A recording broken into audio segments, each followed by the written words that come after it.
Welcome back, friends. Now we are going to discuss the step-by-step technique for placing an amalgam restoration. Since we have already understood the principles of tooth preparation and the step-by-step procedure of how to prepare a tooth for receiving an amalgam restoration, now we switch on to that now you're ready to fill in your amalgam restoration. So what are the things that you have to take into account? Placing a silver amalgam restoration is actually a perfect combination of both art and science. To obtain the best results out of a silver amalgam restoration, a good knowledge of the technical considerations involved is a must.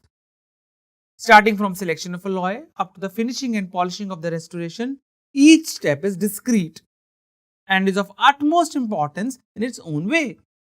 Inappropriate attention, if given to any step, can lead to failure of the restoration in one way or the other. So let's have a look at the step-by-step technique for placing the amalgam restoration. The first is the selection of the alloy. Which alloy powder will you use? Well, the selection of the alloy mainly depends on the operator. A high copper alloy is mostly selected because there is no gamma 2 phase, it has high early strength, low creep, good corrosion resistance and good resistance to marginal fracture. That means all the good properties lie with the high copper silver alloy powder. So we need to use only the high copper silver alloy powders. Low copper silver alloy powders have relatively no existence in dentistry of the modern world. Final particle sizes are used for the ease of handling and dispensing, and also they produce a more smooth surface during carving and finishing. That means the particle size should be more fine. Spherical particle alloys are preferred over the late cut alloys because they have more regular surface, require less condensation pressure and require less mercury for trituration. That means if you have to choose between the silver alloy particles having the spherical shape or the lathe cut shape, the spherical ones will be preferred because they will require less mercury for trituration. Lesser is the mercury content, better is the strength. Non-zinc containing alloys are used only in those cases where moisture control becomes very difficult, because zinc acts as a scavenger and zinc is very essential, and non-zinc alloys will be used only in the areas where moisture control is very difficult, because in the moisture sensitive areas like if you are planning to use silver amalgam for a root end filling material, zinc reacts with water or the moisture and releases hydrogen gas and causes delayed expansion. So if you have an area where you're expecting delayed expansion, then it's better to use non-zinc alloys. The next step is the mercury is to alloy ratio or proportioning. That means how much amount of alloy and how much amount of mercury should be ideally mixed. Well, despite the various techniques described, the one which is most acceptable is called as the minimal mercury technique, also called as the Eames technique. It's very commonly asked multiple choice question that what is minimal mercury technique or what is Eames technique. Eames technique or the minimal mercury technique was given by the scientist named as Eames in 1960, who was the first one to promote a low mercury to alloy ratio. According to this technique, the recommended mercury to alloy ratio is 1:1 by volume. 1:1. Equal volumes. This amounts to the fact that the mercury content is 50%. However, for spherical alloys, the recommendation for mercury is very low, that is 42%, because spherical particles have lower surface to volume ratio, and so they require less mercury to completely wet all the alloy particles. That is why previously also we have discussed that spherical alloys are better than the lathe cut alloys because they require less mercury for the setting of the silver alloy particles with mercury, that is the amalgamation reaction. Dispensing. How silver alloy powder is available to you and mercury is available to you? Well, a wide variety of dispensers are available via which mercury and alloy are available to you as a dental professional. Number 1, in bulk. Bulk bottles containing mercury and the alloy powder are available. something like this. That is the big bottle of powder. It contains a lot of silver alloy powder and this contains a lot of mercury. This bulk bottles. The proportioning is done by the dentist according to the amount of mix required, okay, for the restoration. Though this kind of dispensing is very economical, but it is inappropriate proportioning because sometimes you can put more amount of powder, sometimes you put less amount of powder. Similarly, you can dispense more or less amount of mercury. So, the proportioning, if it is not good, then the mix which is formed after trituration may not be ideal. Sometimes it may be too wet or sometimes it may be too grainy, and an unideal mix always hampers the physical, mechanical and the biological properties of silver amalgam. That is the bulk bottles of alloy powder and mercury. The next way in which these silver alloy powder particles and mercury are available to us are in the form of pre-weighed pellets. The pellets are composed of silver alloy filling compressed under pressure without a binding agent.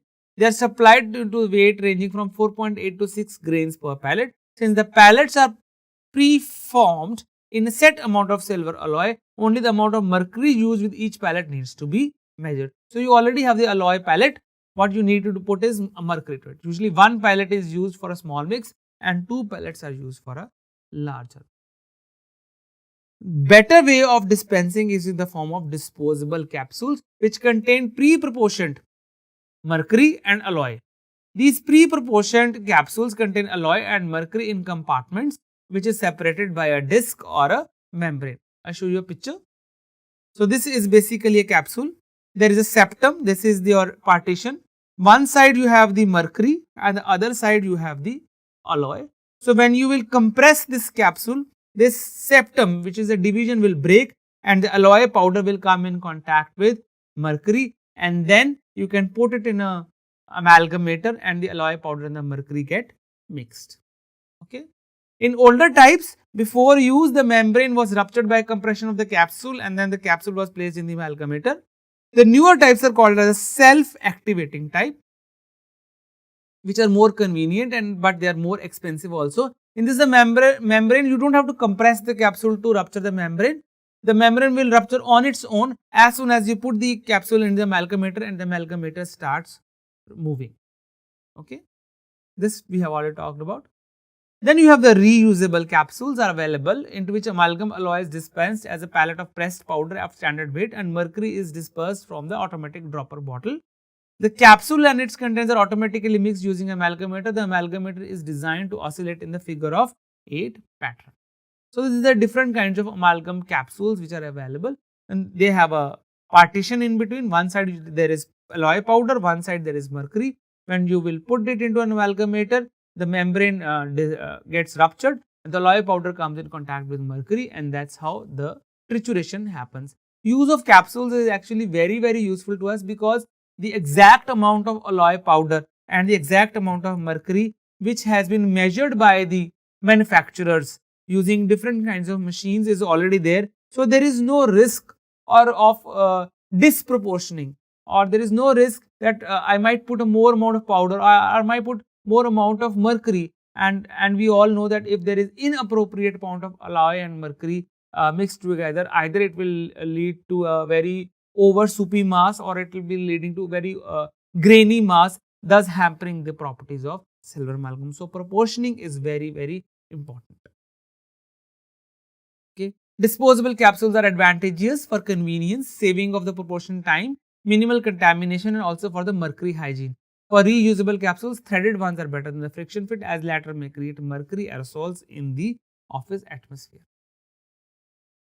Okay. So, once you have taken an amalgam capsule and you are going to use it, which is preferred technique over the silver alloy powder and mercury which is kept in bottles. One big drawback of the using the mercury in the big bottles is that if accidentally you spill some amount of mercury, the bottle falls off from your hands, or if you put too much of excessive mercury, then it is difficult to put the mercury back into the bottle, and there is a lot of mercury vapors which are created in the dental office, and we all know that the mercury vapors which are created in the dental office are very hazardous both for the dentist as well as for the patients. Trituration. What is trituration? It is defined as the process of mixing the alloy powder with mercury. So, mixing of the alloy particles with mercury is called as trituration. The alloy and the mercury can be mixed or triturated by hand using mortar and pestle, like what I am showing in the diagram. There is a mortar, this is the mortar, okay, and this is the pestle. So, this is the silver alloy and powder and mercury are proportioned and they are dispensed in the mortar, and then you use a pestle to mix it. The discrete property of this mortar and pestle is that the inner surface of the mortar and the tip of the pestle are very rough, so that they can better triturate or mix this silver alloy powder or the mercury. Alternatively, you also have mechanical amalgamators which save the time and standardize the procedure. So, these are the two different types of amalgamators which are available to you. Amalgamators. Amalgamators are the equipment of the machines which are used to mix alloy powder and mercury. This one is the one in which you put, there are two compartments in this. In one which you put the whole of the alloy powder, and in second compartment you put the whole bottle of mercury, and then you close this lid. Now, mercury and alloy powder are not exposed to the oral to the dental environment. So, this is the knob. Once you press the button, equal volumes of alloy powder and mercury will come into this area, and you decide the timer, and once you put it on, the alloy powder and the mercury which are now dispensed into this section will get triturated, because this knob moves left and right, thus mixing the alloy powder and the mercury. And once the stipulated amount of trituration time is done, then you open this capsule and you will find a ready mix inside this.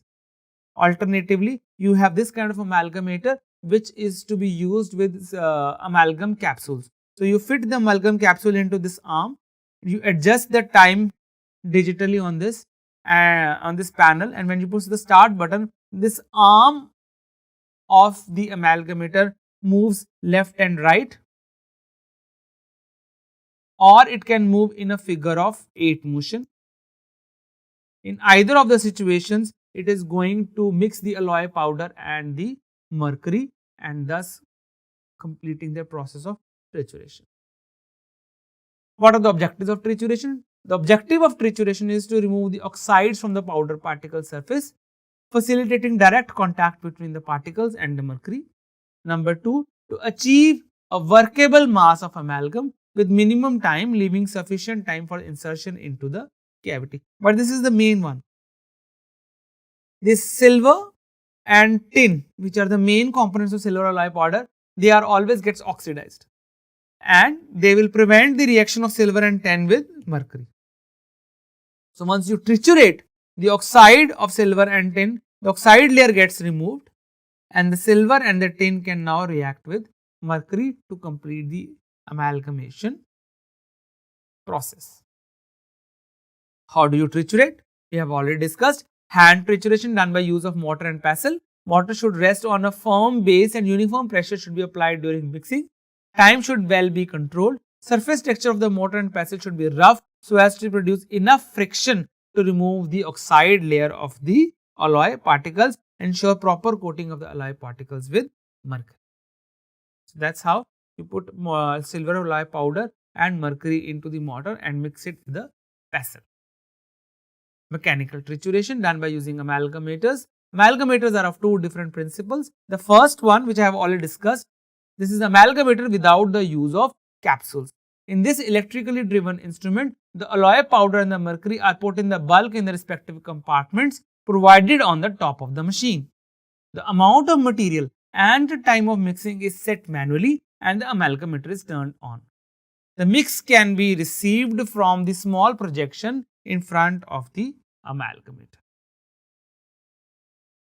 Amalgamator with the use of capsules. Alloy and mercury are dispensed into the reusable capsule, or a disposable capsule is used. In this kind of amalgamator, the capsule acts as a motor, and there is a small cylindrical metal or a plastic piston of diameter and length smaller than the capsule, which is already fitted inside the capsule, and that acts as a pestle. When the capsule is secured into the machine and the machine is turned on, the arm holding the capsule oscillates, and thus trituration is completed. Automatic timer is there to set for controlling the mixing time, and most of the modern amalgamators have 2 or 3 mixing speeds. So, this is the amalgamator I was talking about, that the amalgam capsule will fit into this arm, and once you put on the timer, this arm moves either in left to right motion or in a figure of 8 motion, thus completing the amalgamation process. So, let us say if this is your amalgam capsule, this is a septum, on one side is the silver alloy powder and one side is the mercury. Once you compress the capsule, this particular septum, it gets disappeared. So, the silver alloy powder comes in contact with the mercury, but in addition to this, there is a small cylindrical metallic or plastic ball inside the capsule, so that it will help in the proper mixing of silver alloy and the mercury. So, in the mechanical amalgamator using capsules, the capsule acts as a motor and this small piston of metal or plastic acts as a motor. This is commonly asked in your Viva questions, that in amalgam capsule what acts as a motor and what acts as a pestle. So, the capsule acts as a motor and a small plastic or metallic cylindrical ball acts as a pestle. Three basic movements we have already talked about: back and forth in a straight line, back and forth in a figure of 8 motion, or sometimes they can also work in a centrifugal fashion. The time of trituration depends from 3 seconds to 30 seconds. Variation of even 2 to 3 seconds can produce an undermix or an overmix. So, after trituration, the mix should look how? It should look homogeneous and it should look shiny. It should neither be grainy nor it should be soupy. Now, what next? The mix is then placed over a muslin cloth. So, this is the muslin cloth. So, after the you transfer this onto this muslin cloth, and now what happens? You squeeze the muslin cloth using your fingers and the thumbs and you remove the excessive mercury. And after removing the excess mercury, you transfer this mixture into a dappen dish or into an amalgam well, and now this is ready to use. But before you put this into the prepared cavity, you have to perform another procedure which is called as mulling. Mulling is actually a continuation of the trituration. Mulling is done why? It is done to improve the homogeneity of the mass. That is, the mass should become more homogeneous and to assure a consistent mix with improved texture. How do you do it? Once you have squeezed off the excess mercury, then you transfer the mix into a dry piece of rubber dam sheet and it is vigorously rubbed between the first finger and the thumb. The process should not exceed more than 2 to 5 seconds and the objective is to make the mass more homogeneous. Okay. Then once you have done the mulling, now is the time to carry this mixed amalgam into the prepared cavity using an amalgam carrier and then condense it into the prepared cavity nicely using an amalgam condenser. What are the objectives of condensation? The objectives of the condensation are to adapt the amalgam mix into the cavity wall margins, thereby increasing the retention and minimizing the micro leakage, to bring the strongest phases of amalgam closer together, thereby increasing the final strength of the restoration, to displace the unreacted mercury out of the increments, building up the restoration, thereby preventing any entrapment of mercury, and to reduce the number of voids and keep the matrix crystals to minimal dimensions and continuous. Condensation should start immediately after the trituration. Usually 3 to 3.5 minutes can be given for condensation of the amalgam mix into the prepared cavity. Further condensation will only cause the formation of cracks. Field of operation to be absolutely dry during condensation, and the incorporation of slightest of mixture in zinc containing alloys, I have already discussed, can lead to the formation of delayed expansion. How do you condense? You can use hand condensation or you can use mechanical condensation. Hand condensation. Amalgam mixture should never be touched with bare hands because freshly mixed amalgam contains free mercury which can get absorbed by a skin, and also moisture from the skin is a source of contamination for amalgam. For both things it is harmful. Increments of alloy should be inserted in the prepared cavity by using an amalgam carrier. These amalgam carriers are either made up of plastic or they are made up of steel. What are these amalgam carriers? These are used to transport the freshly prepared amalgam restorative material to the cavity preparation site. They have hollow working ends called as barrels into which the amalgam is packed for transportation. They can be single-ended carriers, they can be double-ended carriers, and lots of barrel sizes, mini, large and jumbo. They are also available in plastic or in steel.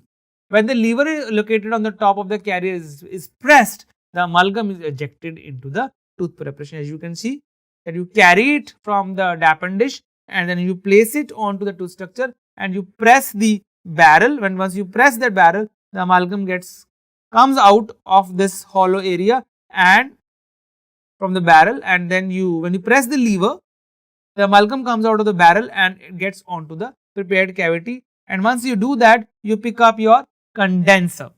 Once the increment of the amalgam is inserted into the preparation, it should be immediately condensed with the condenser using sufficient pressure for the proper removal of voids. Amalgam condensers are the instruments which are used to condense or pack the amalgam into the prepared cavity. So that's an amalgam condenser. These are different sizes and shapes of the amalgam condensers. The hammer-like working end is large enough to compress the soft amalgam without sinking into it. They are single-ended, they are double-ended. They have working ends of various shapes and sizes. They can be round, rectangular, triangular, trapezoidal, and different shapes. The best part is that the working end of the amalgam condenser is not smooth but has certain serrations on it. So that means for amalgam, you are always going to use a serrated condenser. And there is a specific reason behind it. Serrated condensers will be used for silver amalgam so that when you are applying pressure of condensation, if your condenser is smooth, it has a risk to slip. Whereas if it is serrated, then it will not slip.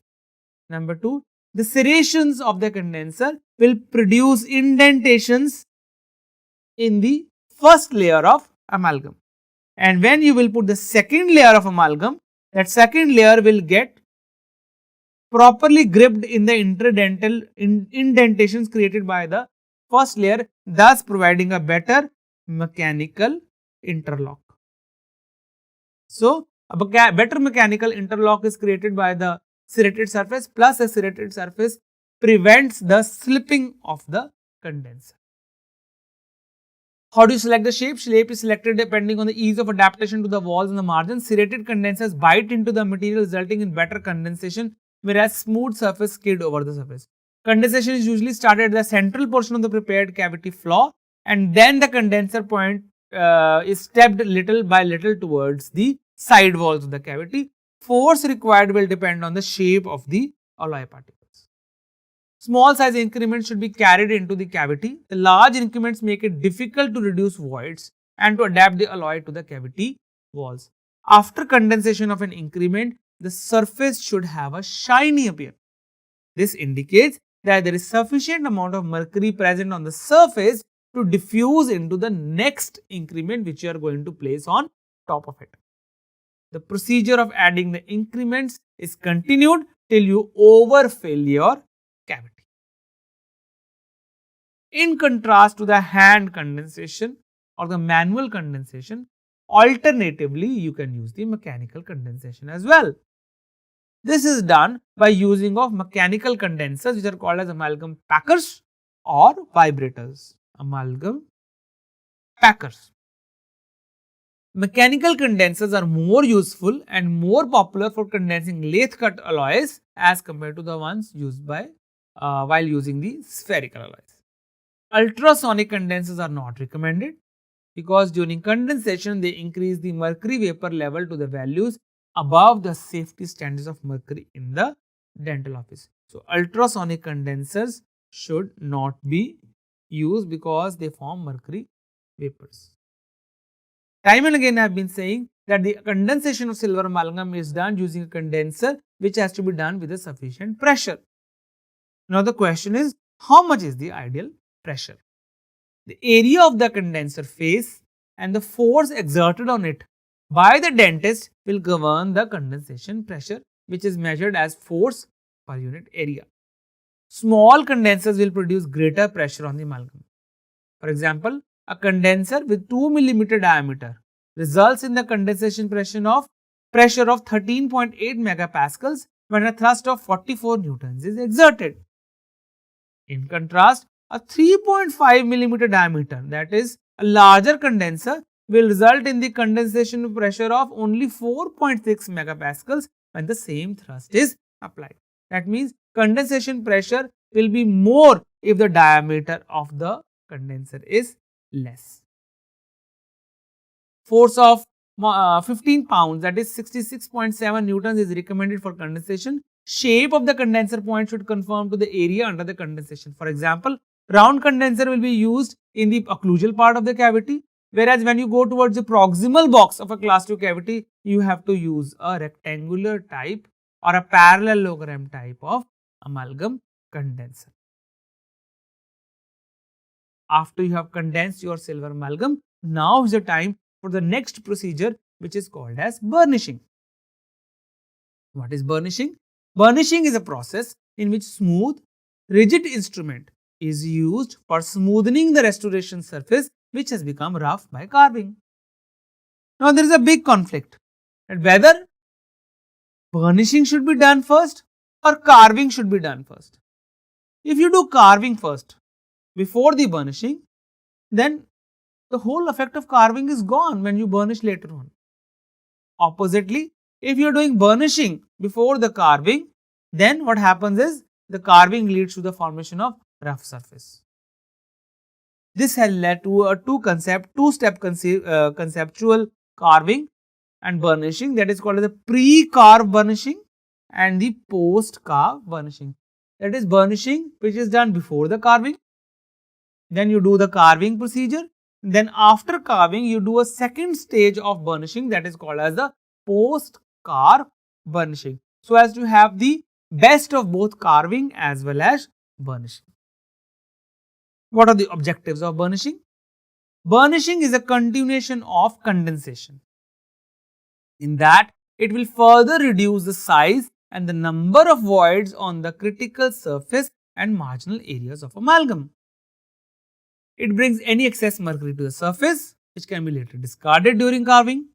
It will adapt the amalgam further to the prepared tooth margin. So, for better adaptation, it's important to do the burnishing and to produce a smooth surface. We already discussed pre-carve burnishing, post-carve burnishing. Pre-carve burnishing means the burnishing which is done before the carving procedure.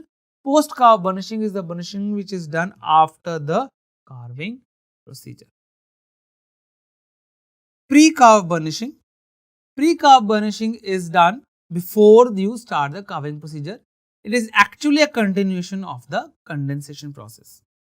It finalizes the process of condensation, that means it completes the condensation process. What is the main objective? The main objective is that it removes the excessive mercury. It initiates the carving process. Burnisher is always moved from amalgam to the tooth surface facial-lingually as well as mesio-distally. It helps in smoothing of the margins of the restoration. Pre-carve burnishing is done with a large egg-shaped burnisher or a ball burnisher. And what is post-carve burnishing? After carving, the rough surface which is produced is smoothened by this post-carve burnishing. At this stage, the mass is hard enough to prevent any disturbance of the anatomy which has been formed by carving. A small sized burnisher with light strokes is used. A scraping or a ringing sound should be heard which indicates the mass is now ready for burnishing. Post-carve burnishing reduces voids and helps in the improvement of the marginal seal, and obtaining the satin or a velvet finish is the main aim of this post-carve burnishing. What is carving? Carving is defined as anatomical sculpturing of the amalgam. That is, you reproduce the anatomy of the tooth structure by use of certain instruments which are called as amalgam carvers. What are the objectives? To produce a restoration with proper physiological contours and no overhangs. Next, to produce a restoration with adequate marginal ridge, proper size and location of contact areas and embrasures. Next, to produce a restoration with functional, non-interfering occlusal anatomy. Carving is begun soon after the condensation, but the amalgam should be hard enough to offer the resistance to carving instrument. If carving is started too soon, then what it is going to happen? It is going to pull away the amalgam and is going to disturb the entire restoration. Carvers have a very sharp cutting edges that are used to restore shape, form or tooth anatomy of the amalgam restoration. These are the most commonly used amalgam carvers: Hollenbeck carver, Wards carver, Fram's carver, which is also called as a diamond shaped carver, and cleoid and discoid carvers. What is the recommended sequence and what is the protocol of carving? First, the embrasures are carved using Hollenbeck carvers, and then triangular foci is carved using the discoid cleoid carver, which will enhance the marginal ridge. Then the inclined planes as well as the occlusal foci and grooves are carved. Occlusal contours are checked during the centric occlusion and during lateral mandibular movement. Carving is done by moving the instrument laterally and cutting the amalgam while being guided by the intact tooth. So, whenever you are placing your instrument for carving, half of the instrument should rest on amalgam and half of it should rest on the intact tooth structure to avoid any ditching of the amalgam. Post-carve burnishing is done to remove the scratches and irregularities on the amalgam surface, facilitating easier and efficient finishing and polishing. Then what do you do? After you have done this, now you are going to remove your matrix band. After carving the occlusal portion, the matrix retainer, matrix band and wedges are removed. That is, we are talking about restoration of a class 2 cavity.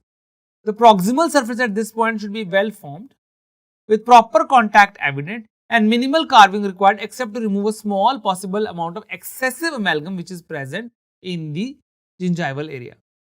The amalgam knives are ideal for removing the gingival excess, preventing gingival overhangs. They are also ideal for refining embrasure forms around the proximal contacts. So, as you see, you remove the band, then you push the retainer towards the opposite side and remove your band while moving it in a shoe shine motion. And after your band is removed, this is how your amalgam should look like. After 24 hours, you do the finishing and polishing of the amalgam restoration. And why do we do that?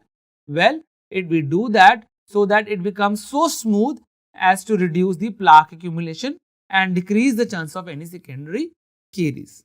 They also decrease the risk of fatigue failure under the masticatory load. Objectives: to remove the superficial scratches and irregularities, to reduce the overhangs, which in turn will decrease the accumulation or adherence of plaque, thus reducing the incidence of concentration cell corrosion. So, well finished and polished amalgam will be always resistant to tarnish and corrosion.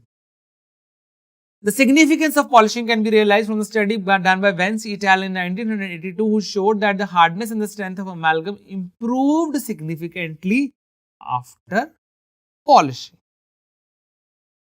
What is the procedure? Well, the restoration is left undisturbed for 24 hours.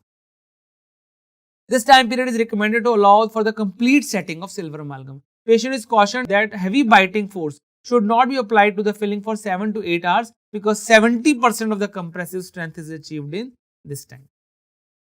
Finishing is done with the use of steel finishing burrs or stones. These include trimming of overextended margins, creating contours, correcting any kind of occlusal disharmonies if they are present. High point areas will appear as shiny spots or shiny points which are later reduced by carborundum stones. For proximo-occlusal restorations, that means for class 2 cavities or the class 2 restorations, finishing begins at the cervical margins followed by buccal and lingual proximal margins and then the occlusal margin. The overhangs, if present, are reduced by using thin trimmers and amalgam knives. Okay. Finishing of the cervical area is done by inserting the fine finishing strip cervical to the contact area and through the interdental space and then moving to and fro. It's just similar to the using of the proximal finishing strips which are used for finishing of composite restorations. Facial and lingual proximal margins are smoothened by a cuttlefish sandpaper disc. Superficial scratches and irregularities are also removed. The abrasives are always used in a descending order. That is, first you use the coarse ones, then you use the medium ones, fine ones, and then ultra fine ones, which are available in the commercially as amalgam polishing kit. So if you are seeing this amalgam polishing kit, it has two color coded burrs, one which are stones which are brown in color and one which are green in color. The brown ones are coarse and the green ones are fine. So these are called as the brownies and the greenies and the super greenies, and they are used one after the other. The final polish or the metallic luster is obtained by application of polishing agents like tin oxide, zinc oxide, chalk and pumice. For polishing in the cervical areas, polishing strips and dental tapes are advisable. During polishing, the surface is kept moist and only slow speed and low pressure is recommended. Otherwise, if you polish your silver amalgam, then a lot of heat is generated, and if you have not kept the area moist, there will be overheating. At a temperature of more than 60 degrees Celsius, there is a irreversible damage to dental pulp, and also there is formation of mercury vapors which are injurious both to the operator and to the patient. After polishing, a fine luster is obtained. That is how you finally do the finishing and the polishing of silver amalgam restoration. And this photograph shows a well polished class 2 restoration on maxillary second premolar.